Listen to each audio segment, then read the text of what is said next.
Hello and welcome to episode 12 of the Not Too Stuffy Law Show. I'm your host, attorney Justin St.James. For the next half hour, we hope to entertain, inform, and enlighten you. And if we don't, please don't tell anyone else. I'd like to welcome our studio audience. There must be a new law firm in town. In this episode, we pick up where we left off in our discussion on the Second Amendment. My interview with attorney Penny Dean continues from episode 11 of the Not Too Stuffy Law Show. Attorney Dean is licensed to practice law in New Hampshire, Massachusetts, Maine, Washington, D.C., and in the federal system too. And on a side note, if you didn't watch episode 11, this interview has been edited in both black and white and in color. So don't adjust your computer or television screens. The interview has been edited that way intentionally. Once again, here's attorney Penny Dean. So that's our scenario in New Hampshire. Yep. Police officer may or may not know, probably doesn't know that you have a license to carry. And then let's take a more restrictive state like Massachusetts. So in Massachusetts, there is a database. Yep. Say a police officer, state trooper, pulls someone over for speeding or their tail light is not working properly. So on the window, he sees your license. He goes back to his car. Oh, Mr. John Doe is also a licensed gun owner in the state of Massachusetts. Would he want the driver to give up the firearm right there, or what would happen? It totally depends on the officer. Mm-hmm. It really does. And Massachusetts is a different bailiwick because Massachusetts has one of the most restrictive and most, what's the word I want to use, discretionary firearm licensing laws. That's a polite word. Yeah, that's the nicest word I can think of. Discretionary licensing systems in the country. And so what you have is you can get your license jerked basically because they don't like the color of your hair. Mm-hmm. And so you really need to think about, do you want him reporting something ill about you to your chief who can jerk your license for no cause whatsoever as a practical matter? And you go to court, and the courts sometimes uphold what I call these type of just irrational jerking of licenses. So in Massachusetts, you're really at the whim and you have to handle things a little bit differently. I think it totally depends. Would I volunteer? Now, some states you have to tell the officer you're carrying, okay? But if an officer asks in Massachusetts, I think you have to answer the question as a practical matter or risk license revocation if that officer were to go tell your chief. Because I've heard, again, it's hearsay, it's just stories I've heard, that an officer will make the driver, again, we're talking Massachusetts or states that are more restrictive, actually give over the gun, and then he takes out the bullets and then goes back and writes you your ticket for speeding or whatever it was you were doing, and then gives you your gun back in pieces and basically says, have a nice day. I've heard stories like that. I'm not quite sure how true they are, but that's what I've heard. I could believe that was true. Okay. I could. I've had another case where a state trooper stopped me. I was out running, and he made me give him my jogging. Oh, jogging, yeah. Yes, okay. Yeah, exercising. Yep, I wasn't running from anything. I was exercising. Okay. And he made me, and you have to follow all orders of the police. If they order you to do something as opposed to asking, and that's something very important. If a cop tells you, do whatever, my thing is, are you ordering me or are you asking me? And there's a huge legal distinction, because if they're asking you, then it's considered voluntary compliance. Your lawyer's going to have a harder time. And so I just make them tell me, and I continue to repeat it until I get an answer. If you're ordering me, obviously I'll follow your orders. If you're asking me, I decline. If they order me to, obviously you follow their orders, and then you challenge things in court later. You can't disobey their orders, even if you think they're unlawful. So I was ordered to hand over my Glock 23, and because I was concerned that he might make some allegation or whatever, I said, well, how do you want me to hand it to you? And this is an important thing to do, because you don't want them to be jumpy or inexperienced or make allegations against you. If you're ordered to hand your firearm over, I always ask, do you want me to hand it to you with my left hand or my right hand? How do you want me to reach it? Because the normal thing in a situation like that is to hurry, go, okay, I'll give it to you. Then you're making an abrupt movement, and now they're going to make some allegation, or they could make some allegation that you were doing something wrong or they were in fear from you. And I am actually really afraid of an accidental shooting, like me getting shot in a situation like this. So I literally would say to them, do you want me to hand it to you with my left arm or my right arm? How do you want me to hand it to you? All those type of things. And this particular state trooper was just, hand it to me. Okay. So I handed him my Glock 23. He set it on the trunk of his cruiser and walked back to the front with me standing beside it. So yeah, my Glock 23 I had to give to him was sitting on the trunk of the cruiser. He didn't drop the mag. He didn't clear the chamber. So the purpose of making me give up my firearm was what? You know? And so you have things like that. And some do take them apart. But the bottom line is, in each instance, is you want to be careful so you don't get accused of anything and so nothing bad happens. So you need to ask for explicit direction from them. Do you want me to reach my firearm with my left arm, my right arm? Do you want me to hand it to you muzzle first, butt first? You know, how do you want it handed to you? Mm-hmm. And I think those are important things in what I consider a high-risk situation for citizens like that. And let's move on to the next scenario, which we talked a little bit about earlier. Someone actually uses his firearm in self-defense. He was being attacked physically, say with a knife or another weapon. He had to use his firearm to defend himself. And let's not say he killed the attacker, but had to wound the attacker. What happens there? He'll lose his gun because it's evidence. Right. Well, here's what the most likely scenario for most people is simply what's called brandishing or displaying a firearm. The other person is always going to say you pointed it at them. But I always tell people, before you get to that point, you better have thought about this and have a plan. And one of the best books I've ever seen about that is a book that I have here. And I bought this at the NRA annual meeting. It's called Concealed Carry Fundamentals. It's by a Michael Martin. And I don't know Mr. Martin. Whoever he is, he's a genius. He wrote a great book. You're not getting any money off of it. Yeah, I'm not getting any money. It's just a really good book that you want people to know about. Yeah, yeah. Okay. I don't know the author. I'm not getting any money. I've got no dog in the fight. Okay. And one of the things they talk about in the book that I think a lot of people really don't understand is tunnel vision, auditory exclusion, and all the physiological things that are going to happen to you in fight or flight scenarios. When you think someone's going to attack or kill you or maim you or hurt you, all sorts of physiological things that you cannot control come into play. And I think people need to have read a book like this to understand first what's happening to their body, because they're already scared to death. And they're having a situation happen to them physically and physiologically that they've never seen before. And they're afraid of the police, they're afraid of whatever, and they think because they did nothing wrong, because they were attacked, because someone threatened them, that all they have to do is tell the police the truth and everything will be okay. Not even close. I have an acronym, and I won't say what the word is, STFU. That means be quiet, okay? And here's my rule of thumb. If there's not a shooting, meaning there's no wounded body or no wounded person that needs attention, you need to call 911 and report this and know that you're going to be recorded. The minute you call 911, you always have to think, I'm being recorded. So I tell people it's not fair and it's not right, but you don't want to swear, you don't want to scream, and you need to take a second to get your thoughts together. You don't want to be angry. You don't want to be angry. You know, scared is okay. Scared is okay. You have to think about that a jury is going to hear this recording. Okay, if you're charged, which you will likely be, a jury is going to hear this recording. And a jury is made up with people from the community, which could be your grandmother who doesn't like profanity. Okay, so you don't want to say this MF came at me. Okay, you can say this dirty, disheveled gentleman came at me, or this crazy man came at me, but you don't want to say the other words that you might want to say at that point, because I think it just looks bad to some jurors. And you have to understand it's not fair and it's not right. But the way it is sometimes jurors, whether they will admit it or not, judge you based on whether or not they like you. And so you have to think about this. You also have to not say too much. The number one thing that the police are going to do is they're going to say, where was he standing? Where were you standing? How many shots were fired? Where did you point? You know, all these things. And the thing you do not want to do is answer any of those questions. I felt threatened. I was attacked. I would like a lawyer. I felt my life was in danger. Yep. Maybe. Yep. But you don't want to go further, because here's what they say, well, why was your life in danger? Okay. You know what I mean? They're going to, you have to understand, I tell people to watch those police shows on TV and watch the techniques. The reason they use them is because they work. And what people don't understand is the police are allowed to lie to you. It's called a technique. And most people are offended by that. I happened to be talking to a woman this morning, and she said, you mean the police are allowed to lie to you? She was, isn't that illegal? I said, no, they call that a technique.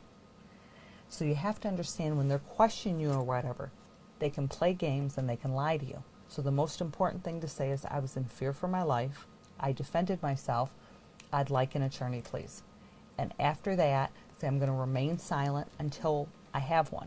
And after that, to zip your lip. And the way the police really trick people and get people to talk about is, look, we just want to understand what happened. we're not trying to give you a hard time. We can see you were attacked. And those are ways of getting your trust. And I tell people, do not be tricked by them. Do not be tricked. Literally, you need to say, I really would like my attorney, please. I was in fear for my life, and, I really need my attorney to talk to. And they're going to try and tell you that if you don't tell them what happened, you're going to rot and sell, and all these things are going to happen. And the answer is, just keep your mouth shut. It's really the best thing to do, because if you start explaining to them what happened, you're going to be locked into those statements forever. The number one thing that I have is people think, well, I only displayed my firearm, or I only said, they have a firearm, please leave me alone. And they think that's no big deal. That's felony land every day of the week. Those are very expensive charges. They're very risky. And so the reason I tell people to read a book like this is it really goes through the tunnel vision, because people don't realize with auditory exclusion, your spouse or friend or family member could be next to you screaming at you, watch out this or that. And they're going to ask you, did any of your family members screen or warn you? You say, no, I didn't hear a thing. And so until you understand all those things and understand how you're really going to react, and you have to have a plan with your family. If you have a wife, if you have children, this is no different than a fire drill. You know how the fire drill you all meet at this point? Mm-hmm. Okay. How many times have you heard people who don't have a plan in a fire drill? You have a dad running back in the house and dying a horrible death because he's trying to get Junior out, and Junior's outside the house looking for Dad. And so it's the same type of thing. You have to have a plan of how to react in a shooting or a brandishing. They need to expect to be arrested. They need to expect to have their firearm taken from them. They need to expect to have to make high bail. They need to expect that the people in the jail cell with them could be snitches. So they need to shut up while they're there. Now's a good time to just sit there in the corner, quietly contemplate, wait to get bailed, wait to get a hold of your attorney or loved ones, but do not talk to the people in your cell. Because some people are legitimately arrested and they're looking to make a good deal for themselves. So they may lie and say you said things to them that you didn't say just because they think they want to get a better plea bargain. And everybody thinks, well, if I just explain to the police what happened right now, they're going to let me go. Yeah, they might let you go till they charge you with a bunch of felonies because you've helped them. And so I tell people, yes, it's uncomfortable. I've never been in jail before, but I imagine it's very uncomfortable and I wouldn't like to be there. But I would set it out as long as it took till I could make bail otherwise. And I've had clients tell me, oh, I didn't make a statement to the police. And I said, oh, really? It looks like there's, oh, no, I just explained to them what happened. Explaining to them what happened is making a statement. People think, well, they just were puzzled. They wanted to understand what happened. Well, I think also when people are legitimately innocent, if they've legitimately defended themselves either with a firearm or self-defense of some kind, they want the truth to come out. And so I think in their minds, well, I'm being honest. And so they don't understand that maybe it can be misinterpreted in other ways. I think that's a problem too. It absolutely can be twisted, and you're right. The righteous man wants to explain to the world what happened. That's what they want to do. You're 100% correct. And that's the worst thing they can do in our society. The really sad thing is there are areas in the state that they're known to be firearm friendly or good cops, and there are bad cops. There are good prosecuting attorneys, there are bad prosecuting attorneys. And everyone says sometimes, oh, I know the chief of police in my town, he's great. I go, yeah, have you ever been a defendant?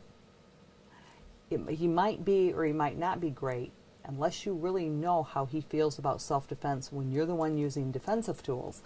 I tell people that it's better to shut up. Why wouldn't you wait for an attorney? People who've had this happen to them sometimes can't sleep. They have what's had the mark of Cain, because sometimes they have to accept that the media who wants to sell newspapers is going to make this thing way bigger than it was. They're going to tell it in the most outrageous way they can. And you're going to have your kids, if your kids go to school, some parents may say, oh, you can't go to Johnny's house. He's a crazy man that points guns at people. And those are really difficult things for people to accept. And I think you have to be thinking about this. The other thing is sometimes people are fired from their jobs because of this. They haven't even been charged or went to trial yet, but they're talking about you as this crazy person. So I tell people that it's not fair and it's not right. But when somebody cuts you off or when you really feel intimidated, if you can, it's better to get away than go through all this. And a lot of times people say, well, I didn't think it was a big deal. I just told the guy, I feel threatened, get away from me, I have a firearm. They're like, they can charge me with criminal threatening for that? And the answer is, yeah, unfortunately they can. They shouldn't be able to. I understand you were defending yourself and you felt threatened. But prosecutors have absolute prosecutorial discretion, which is why it's very, very important, at least in New Hampshire, we elect our county attorneys, to find out how they feel about self-defense. Because that's the person that's going to make a difference in whether or not you get charged or not. And do you want a prosecutor like the state trooper told me one day about a client of mine? Your client's right to self-defense is his right to call 911. Meaning he had no right whatsoever to defend himself. He was supposed to call them. And I said, that's really great. By the time you get there, he's going to be dead. But by golly, he wouldn't have displayed his firearm. So you really have to look at that and say to yourself, am I willing to face this fight? Am I willing to face this fight? Am I willing to understand all the things that could come with displaying my firearm, or using it? You have to really, really be thinking about what's going to happen. Now, there's another, is this an association you were going to also wanted to let people know about? Yeah. Here's what happens is the average firearm owner really can't believe how much all this stuff costs. It isn't that we're a bunch of rich fat cat lawyers ripping people off. The bottom line is, in these type of cases, you have to hire a private investigator, and it costs thousands of dollars for a private investigator to go do investigation. You may have to have a self-defense expert. Those are thousands of dollars. So you just add those up, we're already sometimes at tens of thousands of dollars for a legal thing that you think you shouldn't even be charged with. And there's what's called the Armed Citizens Legal Defense Network. And again, I don't get any money from them. I'm on their list of attorneys, but I don't get money directly. I don't have any financial incentive in this organization. And I think their current rate is $100 or $150 a year. With it, you get 8 DVDs. Number 7 I don't like. I want to tell everyone. Number 7 I've got some complaints over. But overall, these DVDs are incredibly good. The DVDs are worth the $100 or $150 a year. This organization has attorneys on call 24 hours a day, 7 days a week. You have a genuine emergency, you call them, they call the lawyer, okay? And instantly, and number one, like everything else, lawyers have to pay people. They have to pay private investigators, photographers, or anything. If you are one of their members and you need immediate legal assistance, they wire the lawyer $10,000 to take care of you initially, or whatever it takes. Now think about this. I know no other organization like this, and this organization is full of dedicated firearm owners. Marty Hayes wrote this particular book. He's an attorney. I'm sorry, this is a national organization? National. It is a national organization. They have firearm attorneys in every state. As far as I know, every state. I haven't looked at their map recently. But literally, they will get you somebody to help you. And that's really important, because unless you happen to know a lawyer that does criminal defense or particularly shooting type scenarios, most of these instances don't happen at 8 o'clock on a Monday morning. They happen at night, they happen on the weekends. And the question is, do you want to open the yellow pages and start calling lawyers at, 12 o'clock midnight? Does anybody answer their phone? While you're sitting in a jail cell. Yeah. You're really scared. And what happens, at least in my opinion, and every lawyer does things differently, and I tell people this is the greatest thing, it's the best money you'll ever spend. I think after that it's $100 a year or something.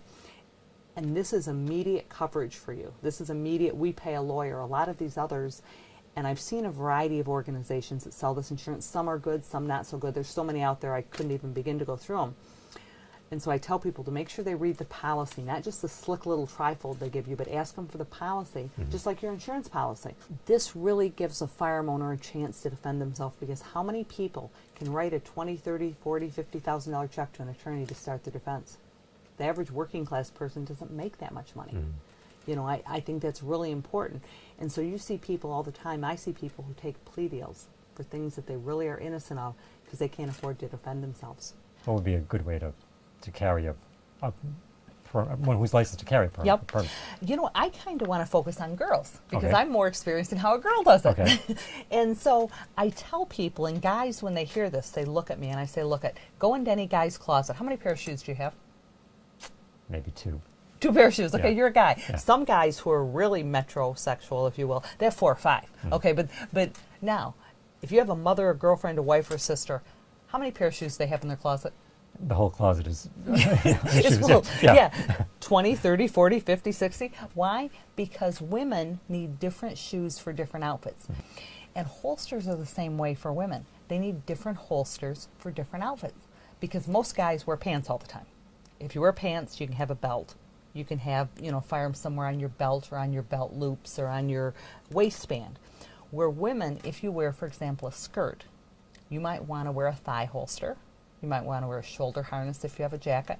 You might want to wear a bra holster. And people laugh and they say, "You're kidding, right?" And I said, "No, bra holsters are the most comfortable in the world. And they're well hidden, and they're tactical, and they're on your body."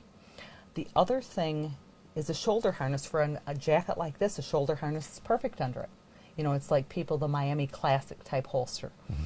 And they're very, very comfortable. You might want to wear a belt harness, a belt holster, if you're wearing jeans or pants with belt loops. And those type of things, even what type of belt holster depends on the individual. There's inside the waistband, there's outside the waistband. If you wear inside the waistband, you need to have your pants about 2 inches bigger at the waist so you have space for that firearm. If you wear outside the waistband, they have what's called cross draw. Gelco just came out with a brand new cross draw holster, which is absolutely beautiful. And so what would happen is, like, if I'm right-handed, the firearm would sit right here, and it would allow you to do a cross draw. I've ordered one. They're just beautiful holsters. But the bottom line is, you have to decide what you're comfortable with, where you're going to be carrying, and how it's going to work. The other thing you want to make sure of, remember the wardrobe malfunction at the Super Bowl that everybody talked about? Sure. You don't want to have a wardrobe malfunction with the firearm, okay? It's really bad if you do. So whatever firearm you're going to carry in whatever holster, you need to practice around your house. So let's say I get a new holster for even a firearm I've had forever. I will wear it around my house or yard for maybe a month or two, because then you're doing a variety of things. You're bending, you're lifting, you're stretching, you're carrying things. You're doing all the normal things in life. And I'm going to see if for some reason it's a bad holster and the gun drops out of the holster. Not a good plan, right? I'm going to see if it prints or shows anything. I'm going to see if it digs into me, because you don't want to be in a store and bend for something and go, "Oh!" or make some noise because, your gun just jabbed you in the side. Mm-hmm. And so you really need to make sure they fit and function well. But here's the most important thing. If you're in a self-defense scenario thing, you have to be able to holster without looking. You have to be able to draw without looking. You have to be able to reholster without looking. It's really, really important. And I liken it to, you ever see guys who carry their cell phone? When they carry their cell phone, if that phone rings, they won't even miss a beat. They'll reach to where it is and answer it, just as a matter of without looking, because they've done it so many times. There's muscle memory there. You need to have that same type of muscle memory with any holster you're carrying, any one, because you need to be able to draw instinctively and smoothly and not be snagged on clothing or other things, so that you can get your self-defense tool into play instantly.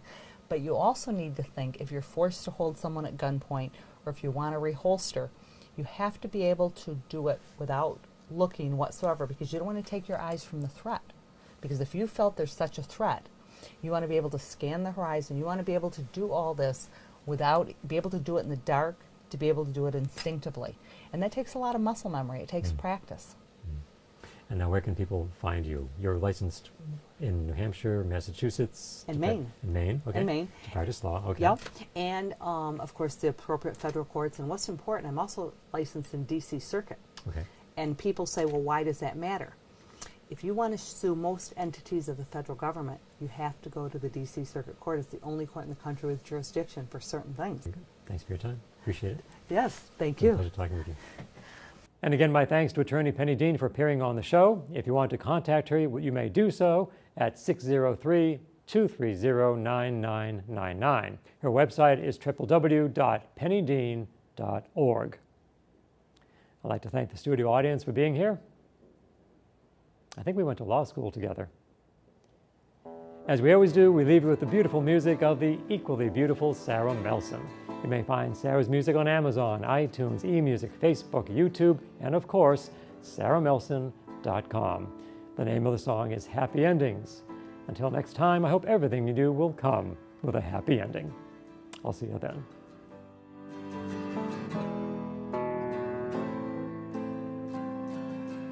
I guess I just never realized how badly I needed to be surprised. You kissed me with your eyes, less than I knew. Now I'm 1,000 miles away, waiting for the first light of day. And the way I'm feeling is oh so new. And I believe